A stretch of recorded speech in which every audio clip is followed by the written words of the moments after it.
नमस्कार दोस्तों, आपका एक बार फिर से स्वागत है हमारे चैनल भक्ति की शक्ति में।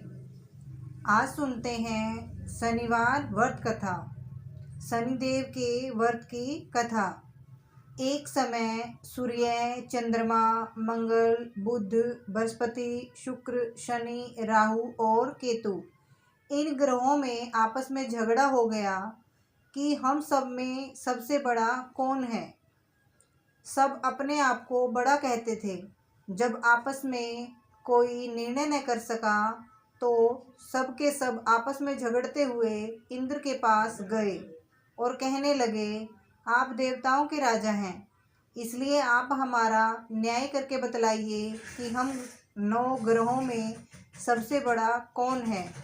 राजा इंद्र उनका प्रश्न सुनकर घबरा गए और कहने लगे, मुझ में यह सामर्थ्य नहीं है कि जो किसी को बड़ा या छोटा बताऊं। मैं अपने मुख से कुछ नहीं कह सकता हूँ। हाँ, एक उपाय हो सकता है। इस समय पृथ्वी पर राजा विक्रमादित्य दूसरों के दुखों का निवारण करने वाले हैं, इसलिए तुम सब मिलकर उन्हीं के पास जाओ, वहीं तुम्हारे दुखों का निवारण करेंगे। यह सुनकर सभी ग्रह देवता चलकर भूलोक में राजा विक्रमादित्य की सभा में जाकर उपस्थित हुए और अपना प्रश्न राजा के सामने रखा। राजा उनकी बात सुनकर बड़ी चिंता में पड़ गए कि मैं अपने मुख से किसको बड़ा और किसको छोटा बताऊं। जिसको छोटा बताऊंगा वही क्रोध करेगा। परंतु उनका झगड़ा निपटाने के लिए उन्होंने एक उपाय सोचा कि सोना, चांदी, कांसा, पीतल, सीसा, रांगा, जस्ता, अभ्रक और लोहा 9 धातुओं के 9 आसन बनवाए। सब आसनों को क्रम से, जैसे सोना सबसे पहले और लोहा सबसे बाद में बिछाए। इसके बाद राजा ने सब ग्रहों से कहा, आप सब अपने अपने आसनों पर बैठिए। जिसका आसन सबसे आगे है वह सबसे बड़े और जिसका आसन सबसे पीछे वह सबसे छोटा जानिए।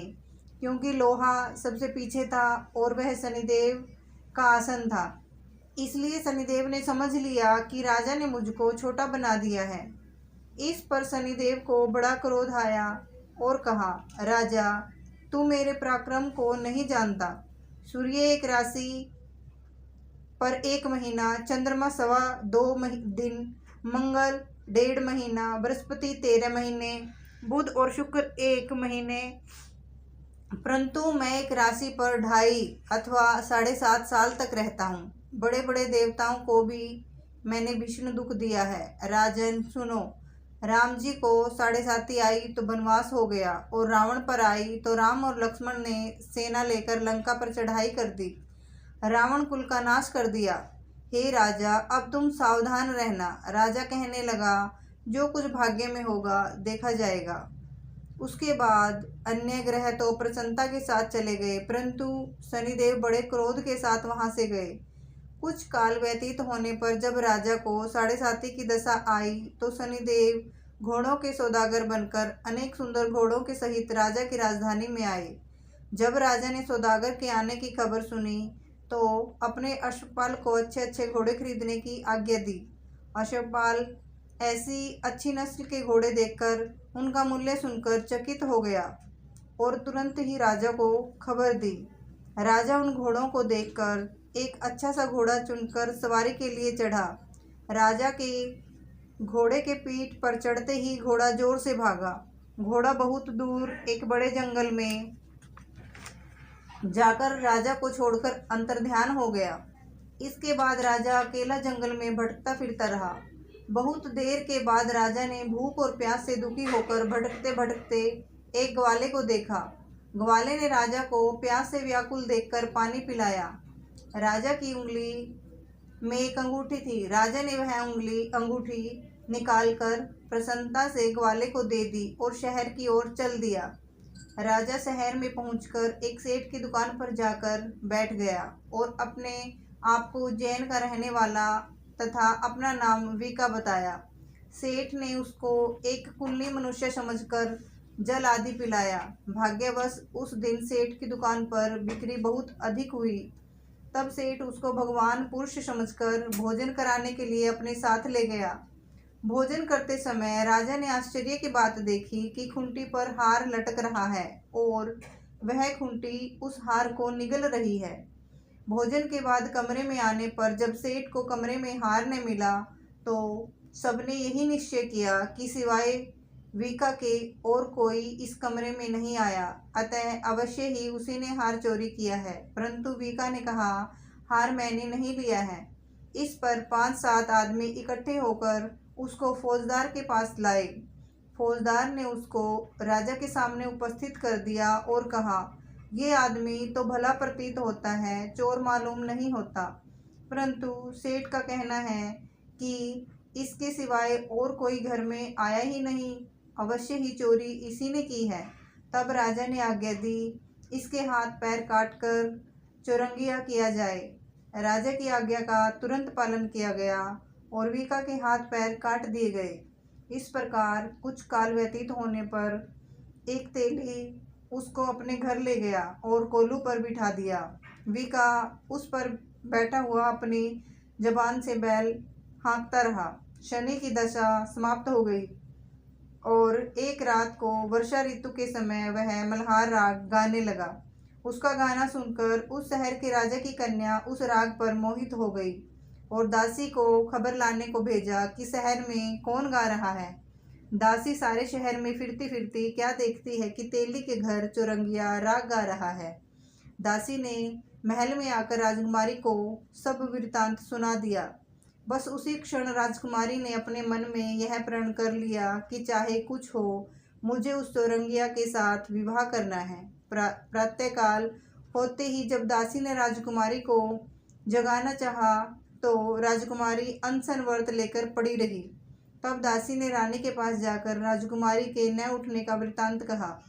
रानी ने तुरंत ही वहां जाकर राजकुमारी को जगाया और उसके दुख का कारण पूछा तो राजकुमारी ने कहा, माँ, मैंने यह प्रण कर लिया है कि तेली के घर में जो चौरंगिया है उसी के साथ विवाह करूंगी। माता ने कहा, पगली, यह क्या बात कह रही है? तेरा किसी देश के राजा के साथ विवाह किया जाएगा।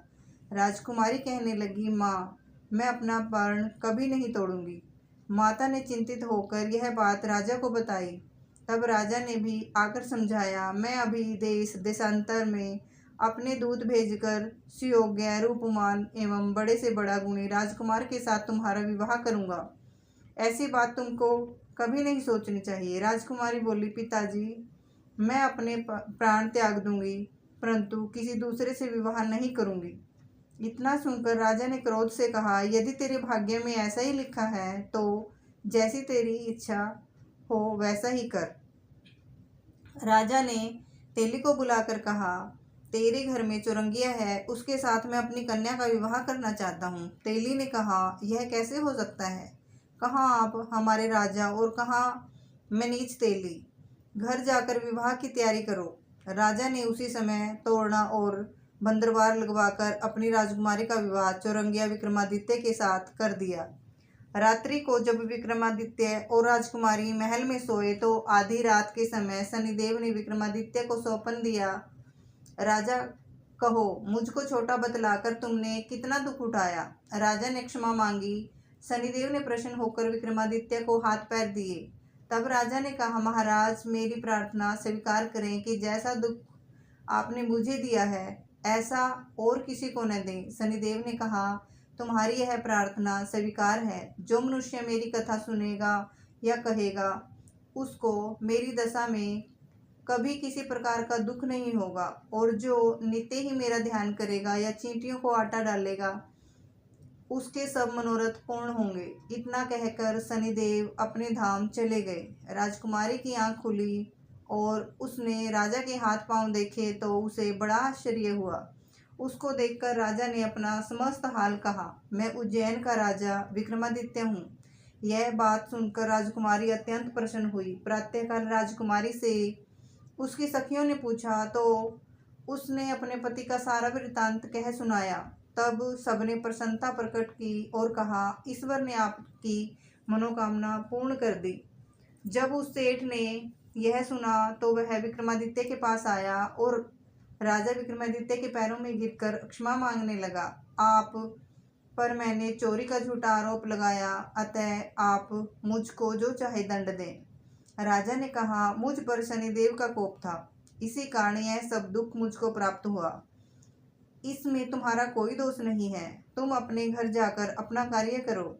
सेठ बोला, मुझे तभी शांति मिलेगी जब आप मेरे घर चलकर प्रीतिपूर्वक भोजन करेंगे। राजा ने कहा, जैसी आपकी मर्जी हो वैसा ही करें। सेठ ने अपने घर जाकर अनेक प्रकार के सुंदर भोजन बनवाए और राजा विक्रमादित्य को प्रीति भोज दिया। जिस समय वह भोजन कर रहे थे, एक अत्यंत आश्चर्य की बात सबको दिखाई दी। जो खूंटी पहले हार निगल गई थी, वह अब हार उगल रही है। जब भोजन समाप्त हो गया तो सेठ ने हाथ जोड़कर बहुत सी मोहरें राजा को भेंट की और कहा, मेरे श्रीगंवरी नाम की एक कन्या है, उसका पाणी ग्रहण आप करें। इसके बाद सेठ ने अपनी कन्या का विवाह राजा के साथ कर दिया और बहुत सा दान दहेज आदि दिया। इस प्रकार कुछ दिनों तक वहां निवास करने के बाद विक्रमादित्य ने शहर के राजा से कहा, अब मेरी इच्छा उज्जैन जाने की है। फिर कुछ दिन के बाद विदा लेकर राजकुमारी मनभावनी, सेठ की कन्या श्रीकंवरी तथा अनेक दास दासी रथ और पालकियों सहित विक्रमादित्य उज्जैन की तरफ चले। जब शहर के निकट पहुँचे और पूर्ववासियों ने राजा के आने का संवाद सुना तो समस्त उज्जैन की प्रजा अगवाने के लिए आई। तब बड़ी प्रसन्नता से राजा अपने महल में पधारे। सारे शहर में बहुत बड़ा महोत्सव मनाया गया और रात्रि को दीपमाला की गई। दूसरे दिन राजा ने शहर में यह घोषणा कराई, शनि देवता सब ग्रहों में सर्वोपरि हैं। मैंने इनको छोटा बताया था, इसलिए मुझको यह दुख प्राप्त हुआ। इस कारण सारे शहर में सदा शनिदेव की पूजा और कथा होने लगी। राजा और प्रजा अनेक प्रकार के सुख भोगते रहे। जो कोई शनिदेव की इस कथा को पढ़ता या सुनता है, उसके शनिदेव की कृपा से सब दुख दूर हो जाते हैं। शनिदेव की कथा को व्रत के दिन अवश्य पढ़ना चाहिए। ओम शांति, ओम शांति, ओम शांति। जय हो शनिदेव महाराज की जय हो।